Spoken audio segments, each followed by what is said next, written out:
신약성경 마가복음 10장 46절에서 마지막 절까지입니다. 그들이 여리고에 이르렀더니 예수께서 제자들과 허다한 무리와 함께 여리고에서 나가실 때에 디메오의 아들인 맹인 거지 바디메오가 길가에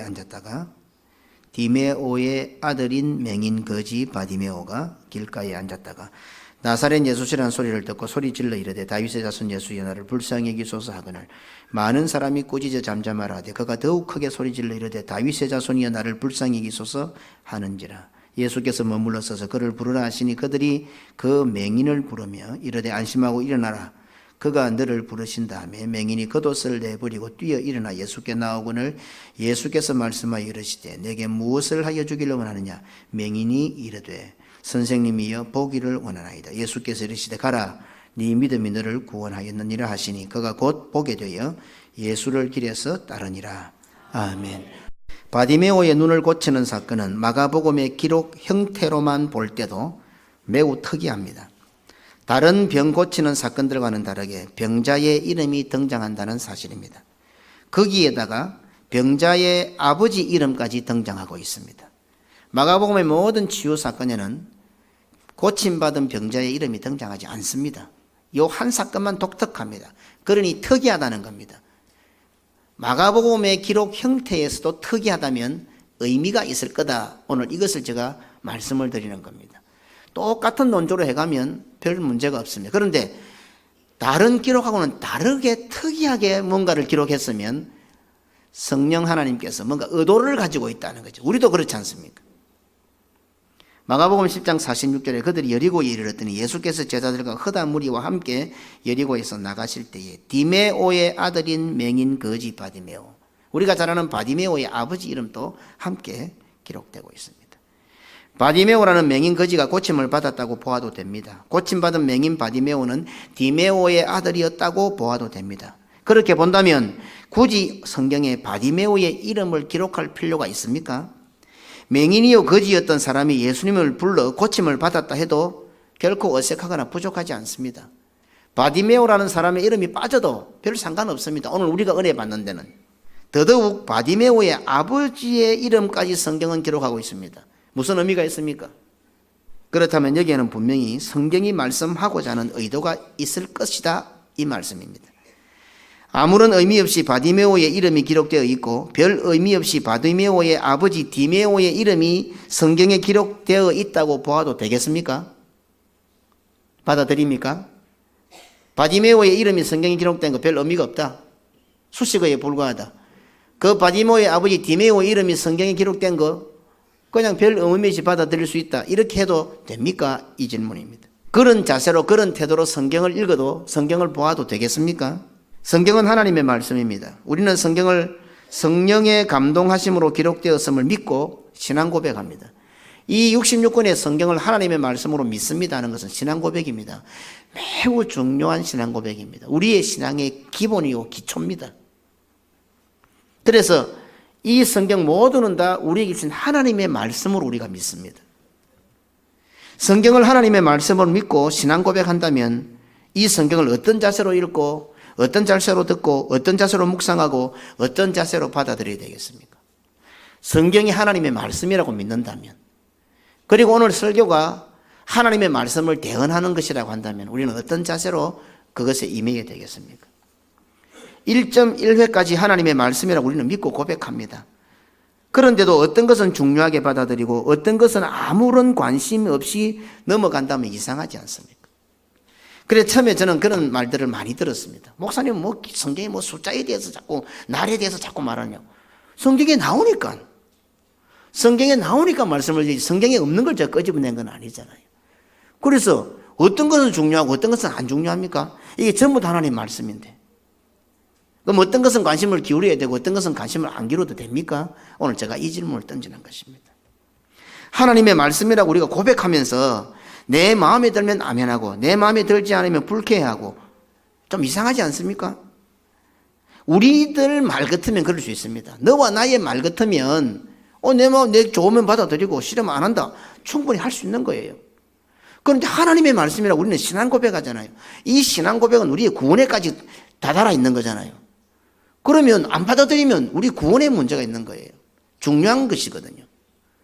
그럼 내 마음이 맞다고 받아들이고 내 마음이 안 맞다고 불쾌하고, 내가 감동이 된다고 아멘하고 내가 감동 안 된다고 아멘 안 하고, 그럼 하나님의 말씀을 우리가 어떻게 받아들이는 겁니까?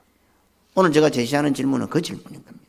저는 지금 제가 설교하는 혹은 다른 사람들이 올라와서 설교하는 그 설교자의 설교 내용에 대해서 말씀하는 것이 아닙니다. 성경 속에 기록되어 있는 하나님의 말씀을 받아들이는 우리의 자세에 대해서 지금 말하고 있습니다. 설교자들이 여러 사람이 올라오면 사람들마다 다 다르니까 다른 것만큼이나 그 설교를 다르게 표현할 수는 있습니다. 설교자가 말하는 설교의 내용을 말하는 게 아닙니다. 하나님의 말씀인 성경을 보는 우리의 태도를, 우리의 자세를 지금 제가 언급하고 있는 겁니다. 오늘 본문은 독특하게도 마가복음의 전체 기록 형태와는 전혀 다르게 병자의 이름인 바디메오를 기록하고 있습니다. 그렇다면 왜 성경이 독특하게 이렇게 기록하고 있을까? 이렇게 기록하는 성경의 의도가 무엇일까라는 자세가 있어야 한다 이 말입니다. 다시 말해서 왜 평범하게 기록을 해오시다가 이 부분에 와서는 독특하게 이렇게 말씀하시는 하나님의 뜻이 무엇일까 하는 관심이 있어야 한다는 말입니다. 거기에다가 전혀 불필요해 보이는 바디메오의 아버지 디메오의 이름은 왜 성경이 기록해 놨을까? 디메오의 이름을 기록하고 있는 성경의 목적이 무엇일까라는 자세가 있어야 한다는, 아무 관심 없이 아무 생각도 없이 그냥 잘 모르니까 넘어가는 게 아니고, 답을 못 얻더라도 이 분명히 성경에 기록이 되어 있으니까 이 성경에 이것을 기록한 하나님의 의미가, 의도가 있을 것이다, 그런 자세를 가져보자 말입니다. 물론 설교자도 신학자도 어쩌면 성경에 대해 아는 것보다는 모르는 것이 더 많을 것입니다. 전지전능하신 하나님의 말씀이니 유한한 인간이 어떻게 말씀 속에 있는 하나님의 뜻을 다 헤아리고 풀 수가 있겠습니까? 그러나 관심을 가지고 묵상하는 것과 아예 무관심한 것과는 차이가 너무 큽니다. 내가 좋다고 생각하는 그 말씀을 받아들이는 것과 내하고 별로 상관이 없어 보인다고 해서 말씀을 멀리하는 것은 엄청난 차이가 있다 이 말입니다. 온 교회가 성경 읽기를 하고 있습니다. 또한 우리는 죽을 때까지 예배를 드릴 것이고 말씀을 들을 것입니다. 성경을 읽을 때, 말씀을 들을 때 그 말씀에 대한 하나님의 의도, 하나님의 목적, 하나님의 관점을 한번 가져보자는 겁니다. 우리는 항상 내 기도가 응답되었는가, 내 마음에 맞는가, 내가 감동이 되는가, 우리가 좋아하는가, 항상 그것에 먼저 집중한다 이 말이에요. 그게 아니고 오늘 이 말씀이, 이 설교가 하나님께서 왜 이런 말씀 우리에게 하실까? 왜 하필이면 이렇게 기록하셨을까? 왜 이렇게 표현하셨을까? 오늘 이 본문을 가지고 하나님께서 말씀하시고자 하는 것은 무엇일까? 이것을 먼저 생각해 보자 이 말입니다. 설교는 하나님의 말씀을 강론하는 시간입니다. 그러니 오늘 설교 시간은 어떻게 해요? 우리는 설교를 통해서 물론 은혜는 받습니다. 설교를 통해서 감동을 받습니다. 설교를 통해서 응답도 받습니다. 병도 고침 받습니다. 그것은 하나님께서 주시는 은혜입니다. 그러나 우리는 태도가 뭡니까? 우리 태도가 하나님 말씀하시옵소서, 종이 듣겠나이다, 하나님께서 말씀하시는 걸 듣는 태도를 갖자는 것이죠. 왜 또 이렇게 말씀하시는가? 그 하나님의 마음은 무엇일까? 이런 자세로 성경을 보고 예배를 드리고 말씀을 들어보자 이 말입니다. 이런 각도에서 오늘 본문은 왜 바디메오의 이름을 기록하고 있으며 그의 아버지 디메오의 이름까지 기록하고 있는지를 살펴보겠습니다. 또한 그것이 메시아로서 예루살렘에 입성하시는 것을 나타내는 본문 전체의 의미와는 어떤 연관성이 있는지 살펴보겠습니다. 그래서 지금 이 전체 마가복음 9장, 10장, 11장 예수님께서 지금 갈릴리에서 나와서 예루살렘으로 입성하신 이 장면은 이제 십자가를 지시고 우리의 구원을 완성하시는 전체 맥락이 깔려 있습니다. 그러면 그 속에 나타나는 여러 가지 사건들이 있습니다. 제자들이 오른편 왼편 요구하고 바디메오가 눈 뜨고 뭐 여러 가지 사건들이 단독적으로 있는 것이 아니라, 물론 단독적으로도 의미가 있지만은 오늘 예수님께서 메시아로서 예루살렘에 올라가시고 십자가를 지시고 우리의 구원을 완성하시는 이 전체 맥락과 함께 어우러져 있단 말입니다. 손은 손대로 의미가 있죠. 눈은 눈대로 의미가 있죠. 입은 입대로 의미가 있고 발은 발대로 다 의미가 있지만 어떻게 해요? 이것이 다 달라붙으니까 어떻게 해요? 나라는 김경은이라는 사람이 되잖아요. 손 자체로도 의미가 있지요. 발은 발 자체로 의미가 있죠. 심장은 심장 의미가 있지만 이것이 다 붙어갖고 무엇을 나타냅니까? 김경은이라는 사람을 나타내잖아요. 마찬가지로 지금 성경이 마가복음이 9장, 10장, 11장 중 요 핵심이 뭡니까? 예수님이 메시아이시고 우리의 구원을 완성하러 올라가시는 장면 속에서 이런저런 이런 사건들이 나타난단 말입니다. 그럼 오늘 바디메오라는 이름도 디메오라는 이름도 그 전체 성경 전체가 나타내고자 하는 그 내용의 한 부분, 다시 말해서 그 전체 내용과 맞아떨어져야 된단 말입니다. 성경이 말씀하고 있는 전체 내용하고는 아무 상관없는 바디메오가 특등장하고 디메오가 특등장하고 아니다 이 말입니다. 그럼 이 전체 내용과 맞아떨어지는 의미에서의 왜 바디메오의 아버지 이름인 디메오가 기록되었을까? 오늘 그것을 살펴보자 이 말입니다. 복음과 헬라 문화라는 테마는요, 신학계의 가장 기초적인 질문인 동시에 단골 메뉴입니다. 지금도 기독교 서점에 한번 나가보십시오. 기독교와 헬라 문화 책 많이 나옵니다. 초기 기독교는 헬레니즘의 영향 아래 있었는지에 대한 연구는 신학계에서 계속하고 있습니다. 성경의 기록 형태, 성경의 용어, 어떤 문장의 배열, 또 따오는 정신, 이런 것들이 과연 헬라의 정신과 헬라의 문화와 어떤 관계가, 어떤 상관관계가 있는가? 그래서 성경이 헬라 문화의 지배하에 있는가? 뭐 이런 것들 아주 독특한 연구 방법들이 아주 많습니다. 오늘 제가 그걸 전체 다를 이야기하자는 것이 아닙니다. 예수님 당시 지금 요 사건을 놓고 지금 요 당시에 헬라 문화를 지배했던 것은 예수님보다 400년 이전 사람이었던 플라톤의 철학이었습니다. 바로 그 플라톤의 철학 가운데 디메오라는 것이 등장을 합니다. 바디메오의 아버지죠, 그죠? 플라톤이 말하는 디메오의 철학 핵심, 디메오의 철학의 핵심은 이 우주는 시작하는 분이 있다는 거죠. 우리가 말하는 하나님은 아닙니다. 그냥 가스로 보겠죠, 그죠? 신. 그냥 우주가 저절로 생긴 게 아니고 시작하는 분이 있다는 겁니다. 그리고 그 시작하는 자로부터 영원한 것과 영원하지 못한 두 종류의 것이 있다 이 말입니다. 영원한 것이 있고 영원하지 못한 것이 있다. 오늘 본문과 연결시켜 보십시다. 영원하지 못한 것은 눈에 다 보입니다. 영원한 것은 눈에 안 보입니다. 그런데 영원한 것과 영원하지 않는 것 어느 것이 더 중요합니까? 영원한 것이 더 중요하다는 겁니다. 그래서 플라톤의 이 디메오의 철학은 무엇인가 하면 어떻게 해요? 영원한 것이 더 중요한데 영원한 것은 눈에 안 보인단 말입니다. 그런데 사람은 그것을 봐야 한다. 이것이 지금 플라톤이 말하는 디메오 철학의 핵심입니다. 그리고 이미 그런 문화를 받아왔던 그 예수님 당시의 사람들은 디메오 하면 플라톤의 철학을 알고 있었기 때문에 다 알고 있다 이 말입니다. 디메오의 철학은 영원한 것에 대해서 사람이 볼 수 없는 것에 대해서 생각하게 하며 보게 하는 것이 핵심입니다. 오늘 본문의 디메오가 예수님 당시 사람들이 잘 알고 있던 플라톤 철학에 나오는 디메오는 아닙니다. 이미 플라톤의 철학에 디메오 철학이 있는데 그냥 수백 년을 내려오면서 디메오 하면 그게 뭔 뜻이구나 사람들이 다 안다 이 말입니다. 영원한 것이 있고 영원하지 않는 것이 있는데 영원하지 않는 것은 눈에 보이는 것이고 영원한 것은 눈에 안 보인다. 그러나 사람은 눈에 안 보이는 영원한 것을 보는 눈을 가져야 한다. 이것이 바로 디메오 철학입니다. 지금 예수님께서는 메시아로서 사명을 감당하기 위하여 십자가에 달려 죽으시기 위해서 예루살렘에 올라가시고 계십니다. 이런 순간에 수천 년 동안 메시아를 기다려왔던 유대인들 첫째 아들은 그 메시아이신 예수님을 보지 못합니다. 눈에 보이는 사람 예수님은 보면서 실제로 영원한 메시아 구원주라는 것은 지금 보지 못하고 있습니다. 아니 오히려 예수님을 잡아 죽이려는 데만 눈이 밝아 있습니다. 예수님의 제자들은 어떠합니까? 바로 조금 전에 예수님께서는 제자들의 그 사실을 구체적으로 말씀해 주셨습니다. 오늘 본문 앞에 마가복음 10장 33절로 34절에 보라 우리가 예루살렘에 올라가노니 인자가 대제사장들과 서기관들에게 넘겨짐에 그들이 죽이기로 결의하고 이방인들에게 넘겨주겠고 그들은 능욕하며 침뱉으며 채찍질하고 죽일 것이나 그는 3일 만에 살아나리라 하시니라. 이제 구체적으로 왜 예수님이 그 십자가를 지셔야 되니까 제자들에게 그동안 3년 동안 집중 과열을 했지만은 이 마지막으로 결정적으로 지금 가르쳐 주셨던 것입니다. 그런데 성경은 독특하게 기록을 하고 있습니다. 그 말씀이 딱 끝나자마자 34절에 끝났거든요.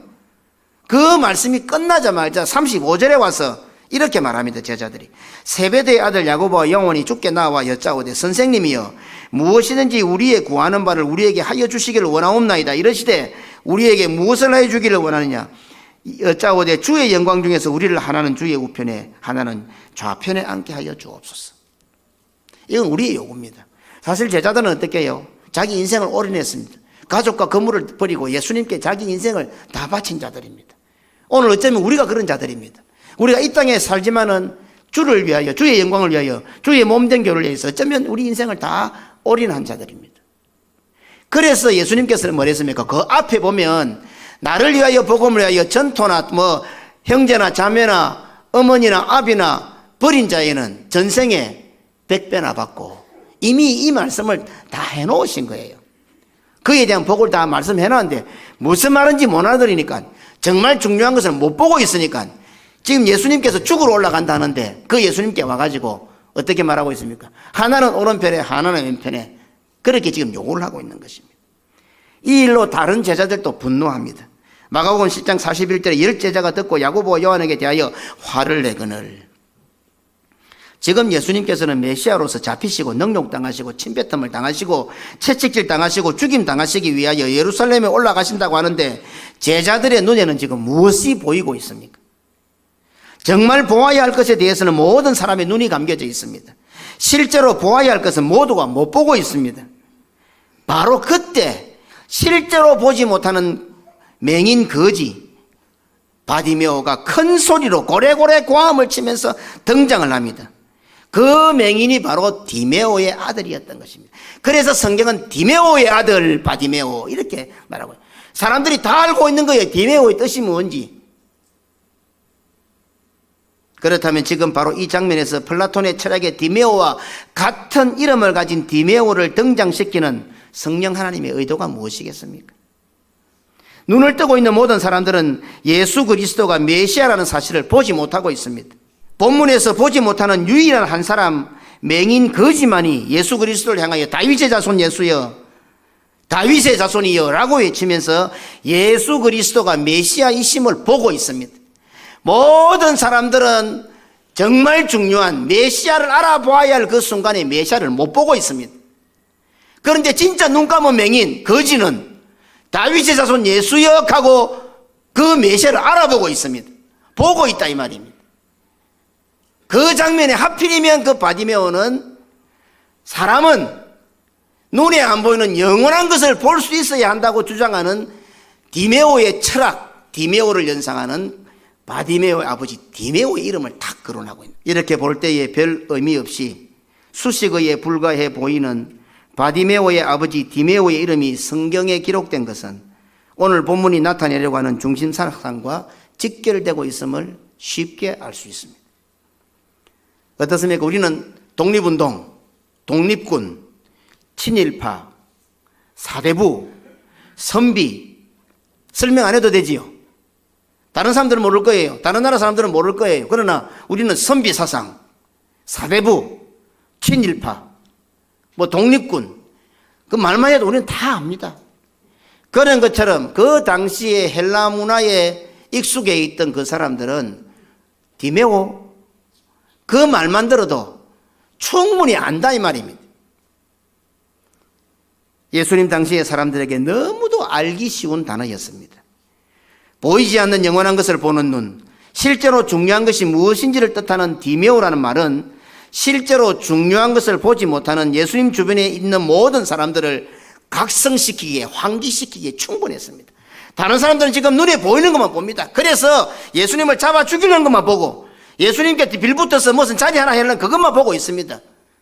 그런데 디메오라는 이름이 탁 등장하면서 진짜로 중요한 것이 무엇이냐, 보이지 않는 것을 보아야 하는 이 이름이 탁 등장하면서 그것도 눈 감은 맹인이 다윗의 자손 예수여, 진짜 보아야 할 온 본문 전체 맥락에 중요한 것을 탁 외치게 되는 겁니다.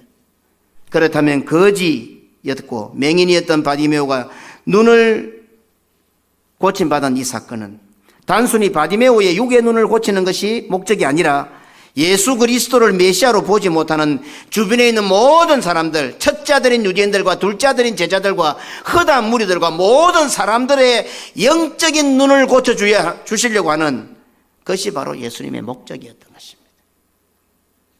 십자가를 지시기 위하여 예루살렘 올라가신 예수님께서는 자신에게 닥칠 엄청난 고통과 죽음보다도 지금 자기 주변에 눈 감겨 있는 사람들, 예수님을 메시아로 보고 구원에 이르도록 하는 것에 집중하고 계시고, 성령 하나님께서는 그 예수님, 그 삼위 하나님의 의도를 오늘 성경에 이렇게 기록하고 있는 것입니다. 디메오의 아들 바디메오.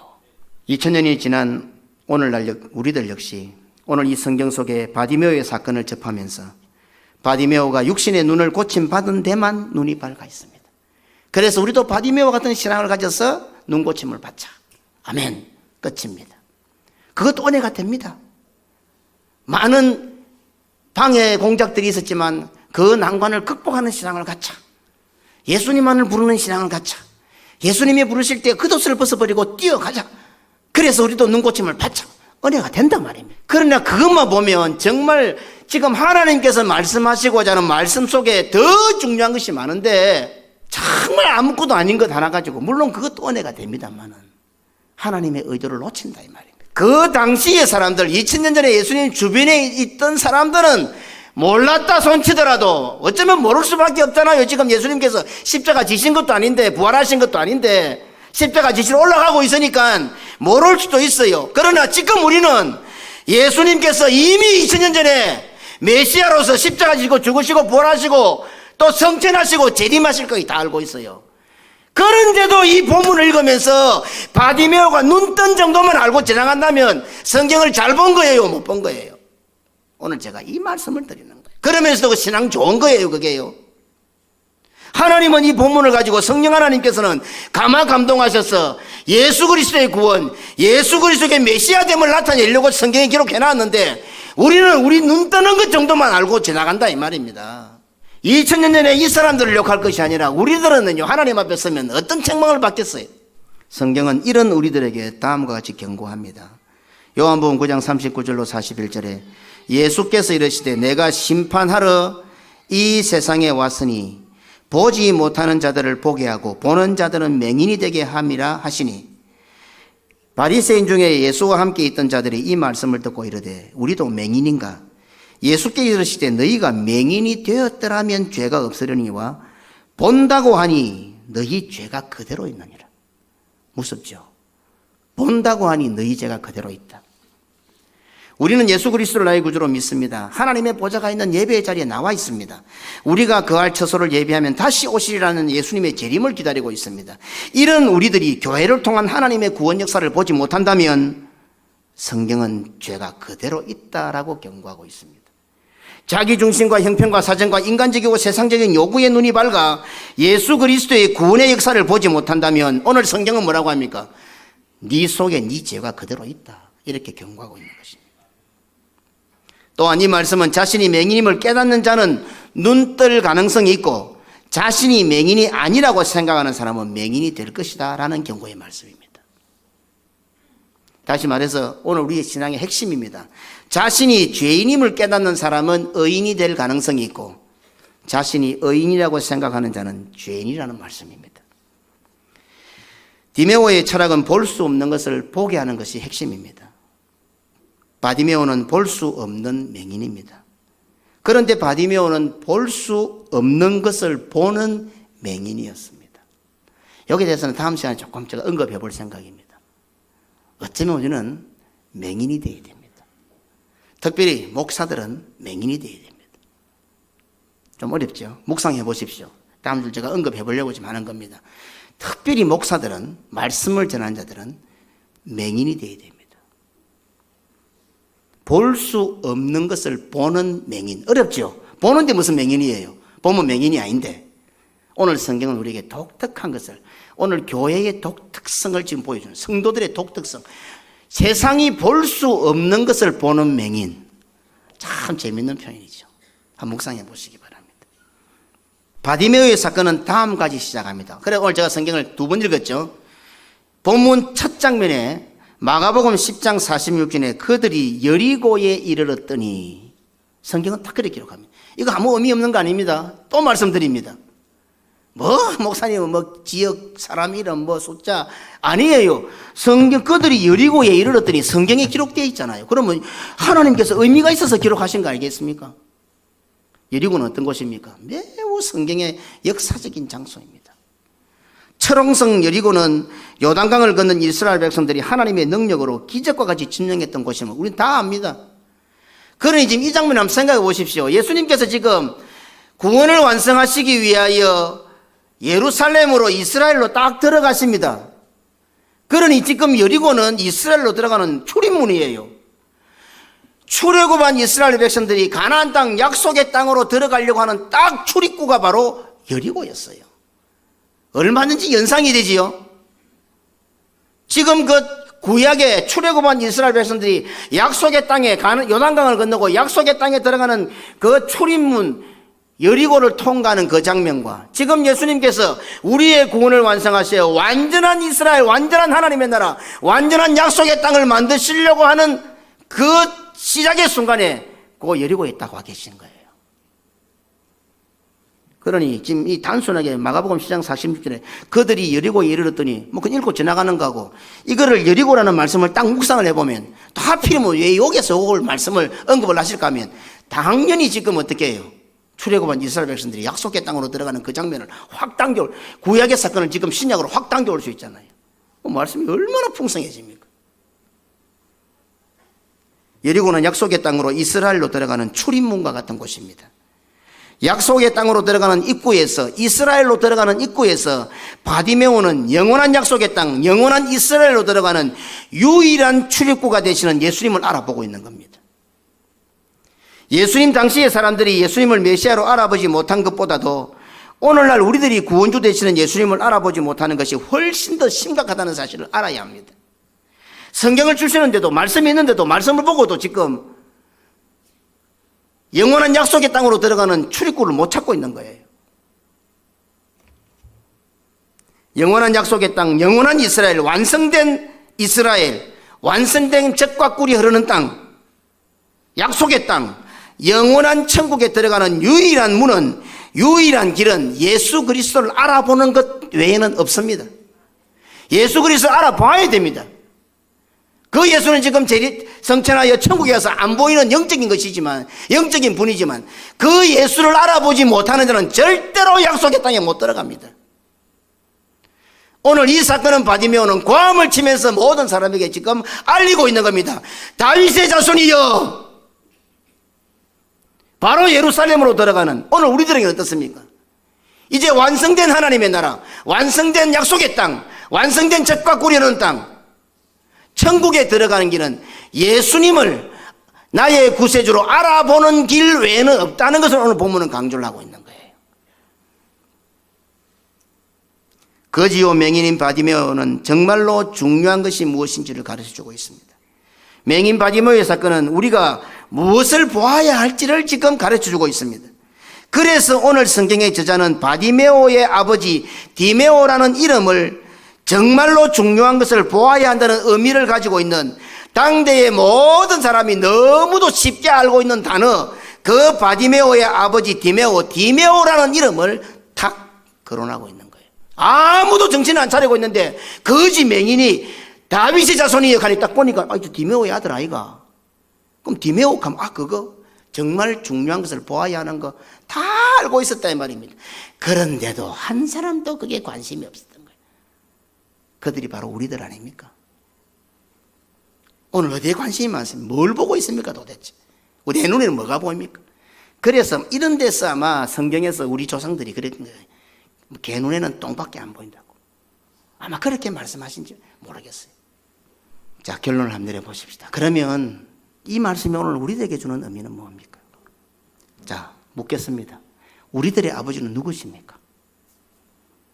우리 성도들의 아버지 이름은 무엇입니까? 그냥 아무 생각 없이 하나님 하셨습니까? 아마 그랬을 것 같아요. 오늘까지 우리가 기도하면서 교회 와서 그냥 살아가는 삶에 그냥 하나님 아버지 그냥 하셨을 것 같아요. 오늘 이 본문 사건을 통해서 이것도 조금 한번 정립을 했으면 좋겠습니다. 우리 성도들의 이름이 거론될 때마다 수식어처럼 등장하는 것이 바로 우리 아버지의 이름, 우리 아버지 하나님이 아닙니까? 나라는 이름이 등장될 때마다, 성도들의 이름이 등장될 때마다 항상 그 앞에 뭐가 붙습니까? 아버지 이름이 붙는 거예요.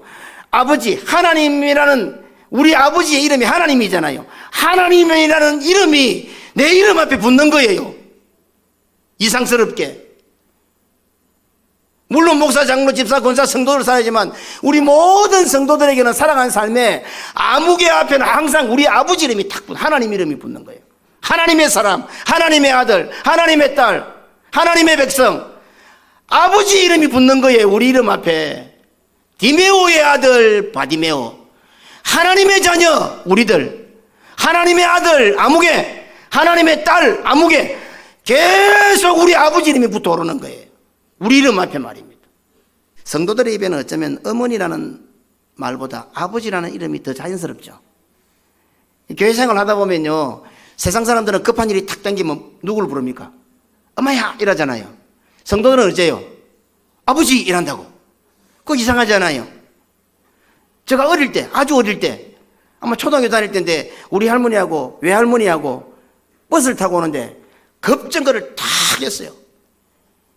그 조경선 권사님이 옆에 앉아있다가 그 뚱뚱한 몸이 앞으로 팍 튕겨 나갔어요. 그러면서 그 버스 안에서 뭐라 했는가, 아버지! 가니까 급정거를 해서 사람들이 놀란 게 아니고 그 할매가 아버지라고 하니까 다 놀란 거예요. 보통 엄마 이러잖아요. 그죠? 우리도 모르게 우리들은 아버지를 잘 불러요. 하나님 아버지가 우리 입에 붙어 있어요. 우리의 이름 앞에는 항상 우리 아버지 하나님이라는 수식어가 따라오고 있어요. 단순히 바디메오라 하지 않고 그냥 바디메오고 눈 떴다 교대되잖아요. 그런데 성경은 어떻게 해요? 바디메오라고 하지 않고 디메오의 아들 바디메오라고 한 것처럼 우리 아버지 하나님께서도 우리의 이름 앞에 항상 붙어 다니고 계시고 붙어 다니시는 걸 좋아하십니다. 하나님의 아들, 하나님 자기의 이름이 우리 이름 앞에 붙는 것을 하나님은 좋아하십니다. 자, 한번 보십시다. 좀 냉정하게. 여기 계신 분들 지금 다 아버지들이잖아요. 우리 장로님들 앞에 계신데 장로님들 아들들이 거지고 맹인이면 자랑스럽습니까? 아들이 거지고 맹인이고 뭐 실패하고 막 영 안 좋다 하면 그걸 누구의 아들이다 하면 누구를 욕하는 거예요? 아버지 욕하는 거예요. 알고 보면요. 거지에다 맹인 같은 아들 둔 아버지다. 그 자랑스러운 게 있어요. 아마 욕할 거예요. 아마 싸울 거예요. 그래 와 하고 싸울 거예요. 성경은 마치 아버지를 욕되게 하는 듯하게 거지요 맹인인 바디메오의 아버지 디메오 이름 붙입니다. 나는 어떻습니까? 내 아들이 거지고 맹인이라면 내가 아버지라면 어떨 것 같아요? 우리들은 어떠합니까?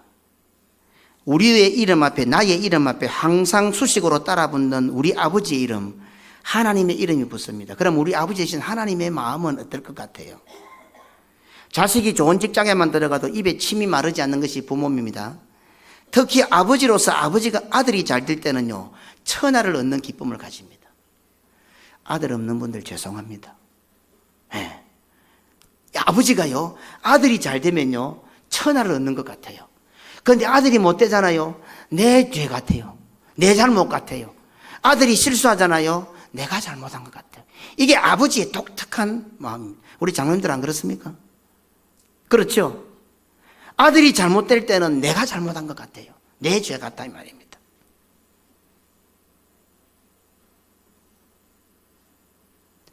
우리는 바디메오보다 낫습니까? 나는 바디메오보다 낫습니까? 우리가 뭐 그리 대단하고 자랑스러운 인물이라고 온 우주의 주인이신 하나님께서는 우리의 아버지로, 나의 아버지로 불리는 것을 그렇게 좋아하실까요? 우리는 거지 맹인 바디메오보다 낫습니까?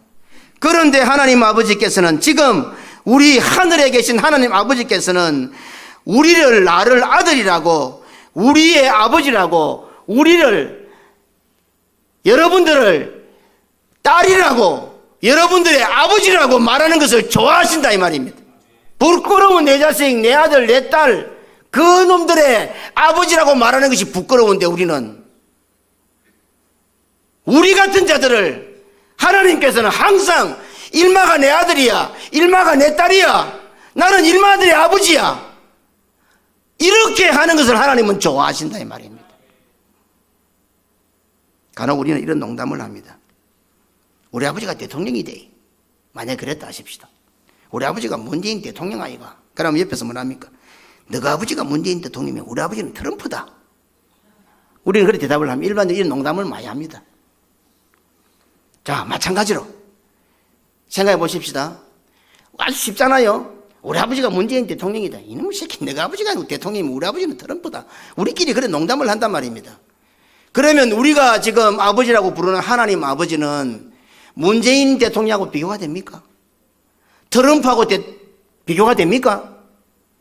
우리가 언제든지 부를 수 있는 우리 아버지, 항상 찾아오면 내 아들아 내 딸아 불러주시는 그 하나님 아버지 이름은 문재인이나 트럼프하고 비교가 됩니까?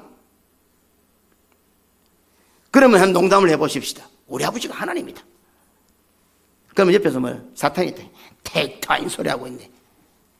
그렇게 콧방귀를 안 끼겠나 이 말이야. 우리 꼴을 보고 너가 아버지가 문재인 같으면 우리 아버지는 트럼프다 임마 하듯이 우리 아버지가 하나님이다.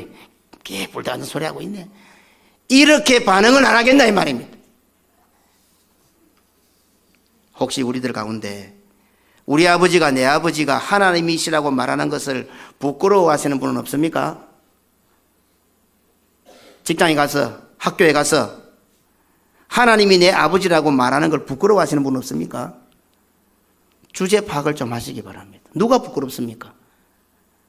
하나님이 내 아버지가 되면 내가 부끄럽습니까? 하나님이 부끄럽습니까?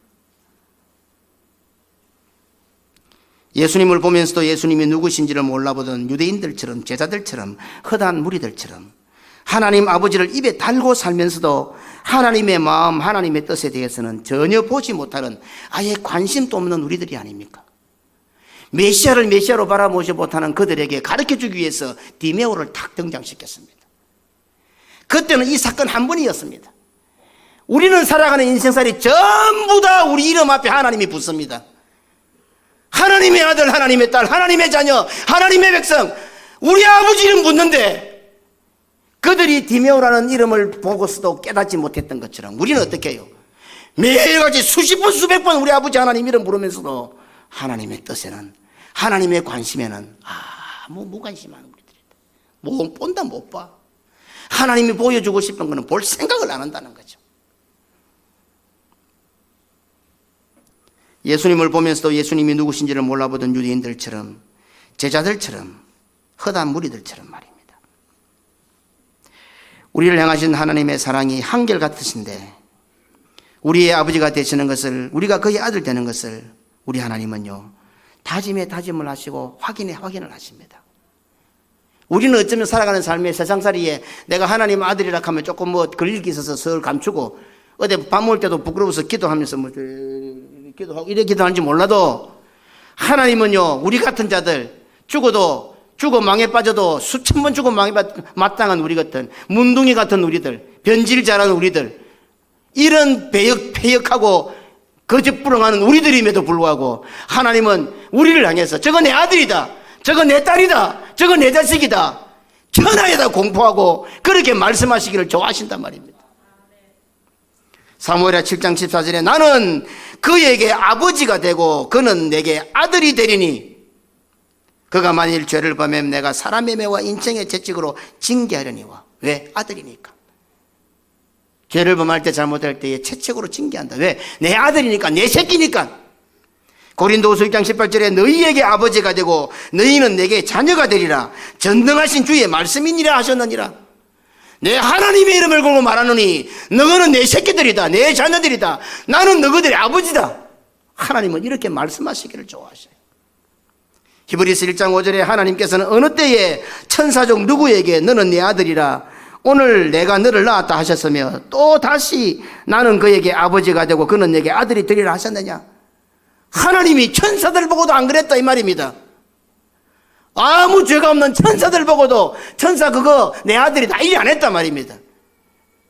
천사와 비교할 수는 우리 보고는 아들이다 딸이다 자식이다 이렇게 말씀하셨단 말입니다. 우리의 아버지라고 말씀하셨단 말입니다. 히브리서 기자는 그것을 지금 말씀하고 있는 거예요.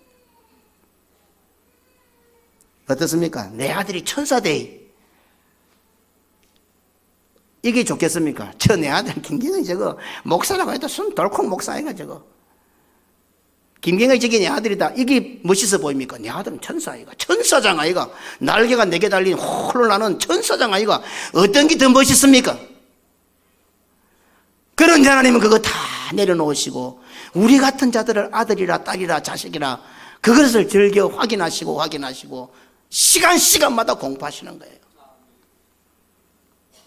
그런데도 하나님께서는 거지요 맹인인 우리들의 아버지로 불리시는 것을 부끄러워하시기는커녕 오히려 자랑스러워 하신다는 겁니다. 그 사실을 오늘 성경은 성령 하나님께서는 디메오의 아들 바디메오, 하필이면 그거 안 적어도 되는데 맹인 거지 바디메오, 그렇게 기록하고 있는 거예요. 디메오의 아들 맹인 거지 바디메오, 하나님의 아들 아무개, 하나님의 딸 아무개, 하나님의 자녀 부산계금교회 성도들.